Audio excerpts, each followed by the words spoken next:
Good morning everyone. तो last lecture में हमने थेवेनिन थ्योरम डिस्कस करे थे और उसके कुछ पर्टिकुलर स्टेप्स डिस्कस करे थे, राइट। आज के लेक्चर में हम थेवेनिन थ्योरम पे बेस्ड न्यूमेरिकल्स प्रैक्टिस करेंगे। अगर अभी तक किसी भी स्टूडेंट को कुछ डाउट है तो मुझे कमेंट करके पूछ सकते हो। मैं एक लेक्चर तुम्हारा थ्योरम पे डिवोट कर रही हूँ और एक लेक्चर में तुम्हारा न्यूमेरिकल प्रैक्टिस के लिए कर रही हूँ। आज जो मैंने न्यूमेरिकल्स उठाए हैं वो सारे तुम्हारे ऑलरेडी पेपर में आए हुए हैं, चाहे पुराने पेपर्स में हो चाहे नए पेपर्स में हो। और उसके बाद हम करेंगे नॉर्टन थ्योरम और लास्ट में मैं तुम्हारे सारे प्रीवियस ईयर क्वेश्चन पेपर लूंगी जिसमें सेक्शन 1 कंप्लीट कवर करवाऊंगी। ओके, तो स्टार्ट करते हैं। कैलकुलेट करंट अक्रॉस 4 ओम। हमें किसमें करंट निकालना है? 4 ओम। स्टेप्स के अकॉर्डिंग चलेंगे, जैसे जैसे मैंने स्टेप्स बताए थे। Step number 1, to find out the value for RL. RL मतलब जिस ब्रांच में हमें करंट निकालना होता है वो क्या होता है? हमारा आर एल होता है, राइट। क्लियर है? अब इसमें हमारे पास आर एल क्या होगा? R L is equal to 4 ohm, because 4 ohm में करंट निकालने के लिए बोला गया है। स्टेप नंबर 2 कि आर एल को हम क्या कर देते हैं? Open circuit, right. Remove R L, जैसे मैंने बताया था कि ये तुम्हारा घर है और इस घर में तुम कौन हो? तुम 4 ओम हो, तुम्हारे घर वालों ने घर से बाहर निकाल दिया। तो उसके बाद तुम्हारा सर्किट रीड्रॉ होगा, राइट। ये नहीं है कि उसी सर्किट में तुम चेंजेस कर दोगे, अगर उसी में करोगे तो गलत हो जाएगा एंड मार्क्स नहीं मिलेंगे। तो circuit every step you need to redraw. RL को ओपन सर्किट कर दिया। Next step, step number 3, we need to calculate Thevenin voltage मतलब VTH, that would be equal to VAB. As I told you कि जहाँ पे तुम थे वहाँ पे हमेशा क्या मार्क करना है? ए और बी मार्क करना है। Rest of the things would be same, बाकी पूरा डायग्राम तुम्हारा एज इट इज रहेगा, ठीक है। अब वीएबी निकालने के लिए तुम कहाँ पे खड़े हो? ए पे। जाना कहाँ पे है? बी पे। कौन से रास्ते से जाओगे? ए से कहाँ गए? सी पे। सी से कहाँ जाओगे? डी पे। डी से कहाँ जाओगे? बी पे। बड़े रास्ते से भी जा सकते हो बट छोटा रास्ता अवेलेबल है तो क्यों जाओगे, राइट। तो V A C plus V C D plus V D B. अब वी ए सी क्या होगा? वोल्टेज, और डायरेक्ट इन्होंने क्या दे दी? वोल्टेज। तो वोल्टेज ले ले हम, ठीक है। कितनी वोल्टेज है? 3 वोल्ट है। साइन देखो, जैसे मैंने तुम्हें हमेशा कहा है कि सेकंड साइन लेना है, तो तुम ए से सी जा रहे हो तो सेकंड साइन कौन सा आ रहा है तुम्हारा? पॉजिटिव या नेगेटिव? नेगेटिव आ रहा है। दूसरा साइन लेना है हमेशा, तो क्या लिख दोगे? -3 प्लस वीसीडी को हम क्या लिख सकते हैं? ICD into RCD. रेजिस्टेंस है नहीं यहाँ पे तो रेजिस्टेंस कितना हो गया? 0 प्लस वीडीबी को हम क्या लिख सकते हैं? IDB into RDB. आईडीबी की value we don't know, RDB resistance across DB branch कितना है? 1 है।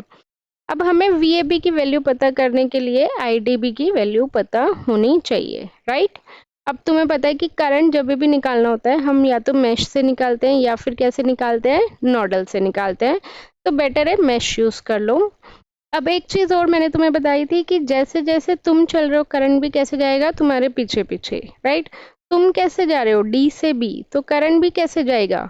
डी से बी। ये ध्यान रखना हमेशा, ठीक है। इसको मान लेते हैं I1, इसको भी मैं सेम ले लेती हूँ। ये कितना हो जाएगा? I2। दो मैश, दो वेरिएबल, दो इक्वेशन, बिकॉज ये तो ओपन सर्किट है तो इसको कंसिडर नहीं करेंगे। करंट सोर्स आ रहा है बीच में। करंट सोर्स के लिए मैंने बताया था डायरेक्ट इक्वेशन बनती है। I1 की डायरेक्शन और 2 एम्पियर की डायरेक्शन, देखो वो भी ऊपर से नीचे जा रहा है और 2 एम्पियर भी ऊपर से नीचे जा रहा है, क्या होगी? सेम होगी, तो प्लस I1 हो जाएगा। I2 की डायरेक्शन और 2 एम्पियर की डायरेक्शन क्या है? अपोजिट है, तो I1 minus I2 is equal to 2। अब दूसरी इक्वेशन हम सुपर मैश से बनाएंगे। सुपर मैश के लिए हम बड़े वाला मैश ले लेते हैं, साइन मार्क कर लेते हैं। तो -2I1 -3I1 plus 4 -1 into I1 is equal to 0। ये आ गया तुम्हारे पास। इसके बाद सॉरी ये I2 था, I1 नहीं था, -3I2। दोनों इक्वेशन को सॉल्व करेंगे तो -3I1 -3I2 equal to -4, minus से माइनस कट गया और यहाँ पे हमारे पास कितना आ जाएगा? 3I1 plus 3I2 is equal to 4। तो हमारे पास बेसिकली दो इक्वेशन आ गई, I1 माइनस I2 और 3I1 plus I2 is equal to 4। इसको मैं बीच में रब कर रही हूँ और इन दोनों इक्वेशन को सॉल्व करके तुम्हें किसकी वैल्यू निकालनी है? I1 और I2 की वैल्यू निकालनी है। सॉल्व करके हमारे पास I1 की वैल्यू आ रही है 1.66 और I2 की वैल्यू आ रही है -0.33। तो मैं ये सारा पार्ट रब कर रही हूँ, अब तुम्हें आ गया। हमें सिर्फ और सिर्फ किसकी वैल्यू चाहिए थी? I1 की वैल्यू, क्योंकि हमें DB की वैल्यू चाहिए। करंट कैसे जा रहा है? D से B, और I1 भी कैसे जा रहा है? D से B। तो साइन मार्क करेंगे तो यहाँ पे पॉजिटिव और यहाँ पे नेगेटिव। तो एज आई टोल्ड यू कि हमेशा हमें कौन सा साइन लेना है? Second sign. ए से सी गए, सेकंड साइन -3 आ गया, राइट। सी से डी गए, कुछ भी नहीं है। डी से बी गए तो सेकंड साइन कौन सा आ रहा है? प्लस या माइनस? माइनस आ रहा है, तो -1.66 मल्टीप्लाइड बाय 1। तो इसको हम सॉल्व करेंगे तो क्या आ जाएगा? -3 -1.66 will be equal to -4.66 volt. Okay, अब तुम सोचोगे कि मैम वोल्टेज कैसे नेगेटिव में आ सकता है? तो यस, वोल्टेज नेगेटिव में नहीं आता, बट अगर हमारा आ रहा है तो दैट मीन्स इट इज, ये नहीं है कि ये रॉन्ग होगा, ये भी करेक्ट है। तो डायरेक्ट हम लिख सकते हैं VTH would be equal to 4.66 volt. कोई बात नहीं, अगर नेगेटिव में आ रहा है तो उसे तुम अपने आप पॉजिटिव करके लिख देना, ठीक है। Step number 1 clear, step number 2 clear, step number 3 clear. Now step number 4, what we need to do? Tell me. नहीं याद तो अपने नोट्स खोलो और नोट्स में से देख के बताओ हमारे पास स्टेप नंबर 4 में क्या होता था। In step number 4 we need to calculate Thevenin resistance, right. हमें क्या कैलकुलेट करना होता था? Thevenin resistance. थेवेनिन रेजिस्टेंस को किससे डिनोट करते हैं? RTH से डिनोट करते हैं। RTH के लिए मैंने बताया था कुछ स्टेप्स फॉलो करने पड़ते हैं। वोल्टेज सोर्स है तो उसको क्या करेंगे? Short circuit. वोल्टेज सोर्स तुम्हारा रिश्तेदार था, रिश्तेदार के लिए दरवाजे बंद। और करंट सोर्स को क्या करेंगे? Open circuit. तो वोल्टेज सोर्स है ये, इसको क्या कर देते हैं? Short circuit. करंट सोर्स को हम क्या कर देते हैं? Open circuit, right. अब वहां पे मार्क करना है, एक मिनट, यहाँ पे ये 4 ओम, ऑलरेडी 4 ओम तो तुम्हारा रेजिस्टेंस था, लोड रेजिस्टेंस था, तो यहाँ पे हमें लोड रेजिस्टेंस को भी रिमूव करना होता है। तो तुम कहाँ पे मार्क करोगे? लोड रेजिस्टेंस के अक्रॉस A और यहाँ पे B। अगेन फिर से वही चीज है, कहाँ पे खड़े हो? A पे। जाना कहाँ पे है? B पे। 1 ओम, 2 ओम और 3 ओम ये तुम्हारे सारे क्या है? फ्रेंड्स हैं। जिसका घर एक ही रास्ते पे आ रहा है वो सीरीज में, जिसका घर अलग रास्ते पे आ रहा है वो पैरेलल में। मान लो तुम B से चले तो 2 और 3 का घर एक ही रास्ते पे आ रहा है, क्योंकि यहाँ पे तो कुछ रास्ता है ही नहीं, ये खाई है, इसको हटा दो। तो 2 और 3 एक ही रास्ते पे आ रहे हैं, तो it means they are connected in series. 2 + 3 कितना हो गया हमारे पास? That would be equal to 5। फिर से डायग्राम रीड्रॉ करो। एक दो क्वेश्चन प्रैक्टिस कर लोगे तो डायग्राम बार बार रीड्रॉ करने की जरूरत नहीं पड़ेगी, बट स्टार्टिंग में आई सजेस्ट यू कि रीड्रॉ ही करो, ठीक है। तो ये हमारे पास 5 है और ये 1 है। फिर से B से चले, इसका घर अलग आ रहा है, इसका घर अलग आ रहा है, that means they are connected in parallel. तो ये कितना हो जाएगा? 5 parallel 1। 5 parallel 1 means 5 × 1 divided by 5 + 1। तो क्या आ गया हमारे पास? 5/6, राइट। ये आ गई हमारे पास RTH की वैल्यू। 5/6 means that is 0.833। तो RTH की वैल्यू आ गई। Next, last and final step, step number 5, that you need to calculate current, right. तो जो हमने वोल्टेज निकाला है VTH, that would be in series with RTH, right. और A और B के अक्रॉस तुम्हें घर से वापस, घर पे से निकाला था और तुम्हें घर पे वापस बुला लिया। VTH की value we already calculated 4.66। RTH की value also we have calculated 0.833 and RL की value they have given in the question ना था, हाँ, 4 ohm. Calculate current across 4 ohm, so that is 4 ohm. So last and final formula is I is equal to VTH divided by RTH plus RL. VTH कितना है? 4.66, RTH कितना है? 0.833, RL कितना है? 4 है। इसको सॉल्व कर लेना और तुम्हारा फाइनल आंसर आ जाएगा। क्लियर? नाउ नेक्स्ट क्वेश्चन, ये वाला भी तुम्हारा पेपर में आया हुआ है, ये वाला तुम्हारा दिसंबर 2016 के पेपर में आया हुआ है। ये वाला क्वेश्चन भी तुम्हारा दिसंबर 2000 सॉरी ये वाला 15 के पेपर में आया हुआ है। अब देखो इसमें क्या करना है, use Thevenin theorem calculate the potential difference across L and M. अब इन्होंने एक चीज, एक ट्रिक खेल गए कि इन्होंने करंट नहीं पूछा, इन्होंने क्या पूछा हुआ है, पोटेंशियल डिफरेंस। पोटेंशियल डिफरेंस का मतलब क्या है, वोल्टेज। तो वोल्टेज अक्रॉस एल एम, तो उसके लिए क्या फॉर्मूला होगा, current across L M multiplied by resistance across L M, right, according to Ohm's law, यही होगा ना। तो कितना होगा, करंट हमें निकालना है बाय यूजिंग थेवेनिन थ्योरम, जो आएगा, रेजिस्टेंस हमें दे दिया 14 ओम है। बस यहाँ पे यह है कि तुम्हें बाद में वोल्टेज निकालना पड़ेगा, करंट वैसे ही सेम प्रोसीजर से निकालोगे जैसे अभी तक हम निकालते आए हैं, ठीक है। तो again step number 1, find out the value of R L, जिस ब्रांच में निकालना है तो 14 ohm is the R L. Step number 2, उसको क्या कर दो, ओपन सर्किट कर दो, ओपन सर्किट कर दिया हमने। Next is step number 3, that we need to calculate potential across A B. अब यहाँ पे इन्होंने एल एम मार्क करके दे दिया, तो तुम भी एल एम ही लो, अपने आप से चेंज मत करना।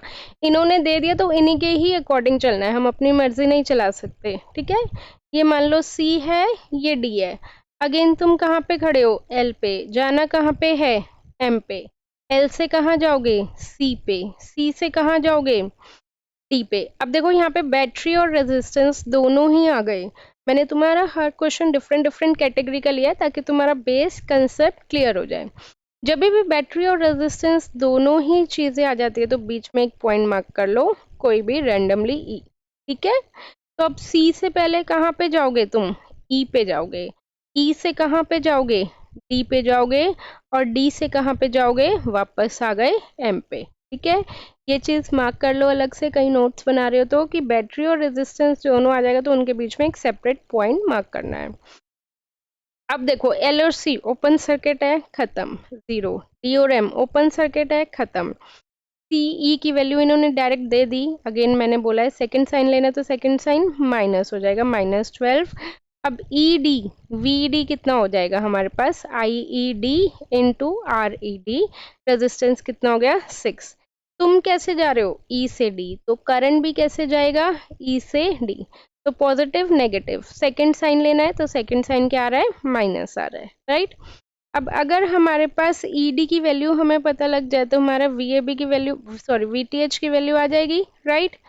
तो इसमें कितने मैश हैं, ये 2 या 1, एक ही मैश है क्योंकि वो ओपन सर्किट है, उसमें करंट फ्लो नहीं हो रहा तो वो हम कंसिडर नहीं करते। तो पॉजिटिव नेगेटिव, तो ये कितना हो गया हमारे पास, -12 I1 या फिर IED, -12 -6 IED +26 is equal to 0, यही होगा। इसको सॉल्व कर लो, -18 IED is equal to -26 +12, right. तो IED को सॉल्व करके कितना आ गया हमारे पास, 14 डिवाइडेड बाई 18, दैट इज 0.8। तो -12 माइनस 0.8, 0.777 आ रहा है तो उसको मैंने 8 ले लिया, मल्टीप्लाइड बाय 6। अब इसको सॉल्व करके हमारे पास VTH आएगा -16.8। तो VTH की वैल्यू हमारे पास कितनी आ गई, ultimately 16.8। As I told you कि माइनस आ रहा है तो उसको कंसिडर नहीं करना, 16.8। एक चीज और, अगर करंट नेगेटिव आ रहा है तो उसको नेगेटिव ही लेके चलना है, उसको मत पॉजिटिव कर देना। वोल्टेज कभी भी नेगेटिव में नहीं होता तो उसको पॉजिटिव लिख सकते हो, ठीक है। Now the next step is we need to calculate RTH, and RTH के लिए हमें क्या करना होगा, बताओ। Voltage source must be short circuit and current source must be open circuit. इसमें वोल्टेज सोर्स ही है, करंट सोर्स नहीं है, और तुम्हारे पास सिर्फ और सिर्फ 3 रेजिस्टेंस है।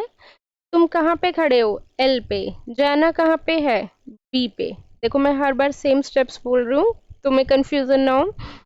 अब जहाँ पे तुम खड़े हो उसे अपोजिट साइड से स्टार्ट करना है। इस 12 का घर और इस 12 का घर, दोनों का घर अलग अलग रास्ते पे आ रहा है ना, तो अलग अलग रास्ते पे आ रहा है, that means it is in parallel, right. इसको कंबाइन करके एक सिंगल रेजिस्टेंस बन गया। तो 12 पैरेलल 12 इज हाउ मच, 6। और इसको सॉल्व करके फिर से एल पे खड़े हो, एम पे जाना है, दोनों सीरीज में है So RTH you will get it as 6 plus 2, that would be 8. Last and final step, I would be equal to how much? VTH divided by RTH plus RL. VTH we have already calculated, कितना आया था? 16.8, right? और RTH कितना आया? 8 है, और हमारे पास RL given था ऑलरेडी 14 ओम। तो इसको सॉल्व करके हमारे पास करंट की वैल्यू कितनी आ जाएगी? 0.76। बट इन्होंने करंट नहीं पूछा हुआ, इन्होंने क्या पूछा हुआ है? वोल्टेज। तो 0.76 मल्टीप्लाइड बाय 14। देखो एक चीज और, मैं डायरेक्ट सॉल्व कर रही हूँ, मेरे पास पहले से सॉल्व नहीं है ये, तो जो भी है हो सकता है कैलकुलेशन में मेरे से थोड़ी बहुत एरर हो जाए, बट कंसेप्ट तुम्हारा सेम रहेगा, ठीक है? तो so the final answer is 10.6। Now the next question, ये भी तुम्हारा पेपर में आया हुआ है, दिसंबर 2015। ये थोड़ा सा देखने में अलग लग रहा है, बट कंसेप्ट वही उठाना है जैसे जैसे मैंने बोला था। Use Thevenin theorem to calculate the current in 13 ohm. First step, RL को क्या करना है? Open, right? तो अब तुम ऐसे स्टेज पे आ गए हो, अब तुम डायरेक्ट कर सकते हो। A B. सेकेंड स्टेप हमें क्या निकालना है? VTH मतलब VAB। ए पे खड़े हो, कहाँ जाना है? बी पे। सी मार्क कर लो, डी मार्क कर लो, ई मार्क कर लो। तो VAB कितना हो जाएगा हमारे पास? VAC plus VCD plus VDE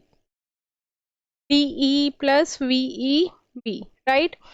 VAC second sign लेना है, 50 प्लस है, प्लस तुम कैसे जा रहे हो? सी से डी, करंट भी कैसे जाएगा? सी से डी। तुम कैसे जा रहे हो? डी से ई, करंट भी कैसे जाएगा? डी से ई। तो कितना हो जाएगा? -I1 into 20। माइनस क्यों लिया मैंने? सेकेंड साइन लेना है, क्योंकि सिमिलरली -I2 इंटू 10। EB के बीच में कुछ भी नहीं है, तो 0। अब तुम्हें सिंपल क्या चाहिए? I1 और I2 की वैल्यू, उसके लिए तुम्हें क्या अप्लाई करना पड़ेगा? Mesh analysis. दो मैश, दो वेरिएबल, दो इक्वेशन। तो फर्स्ट मैश की इक्वेशन आ जाएगी -15 I1 minus I2, then -200 -20 into I1 is equal to 0। Then हमारे पास आ जाएगा -10 I2 -12 I2 plus 80 -15 into I2 minus I1 is equal to 0। दो मैश, दो वेरिएबल, दो इक्वेशन। मैं सॉल्व नहीं कर रही, कैलकुलेटर में डालो और सॉल्व करो। कैलकुलेटर यूज नहीं आता तो मुझे कमेंट करके बताओ, मैं बताऊंगी। I1 और I2 की वैल्यू पुट करोगे यहाँ पे, तो तुम्हारे पास VAB आ जाएगा, राइट? ठीक है। और RTH कैसे निकलेगा? RTH खुद निकाल के मुझे कमेंट करके आंसर बताना, ओके?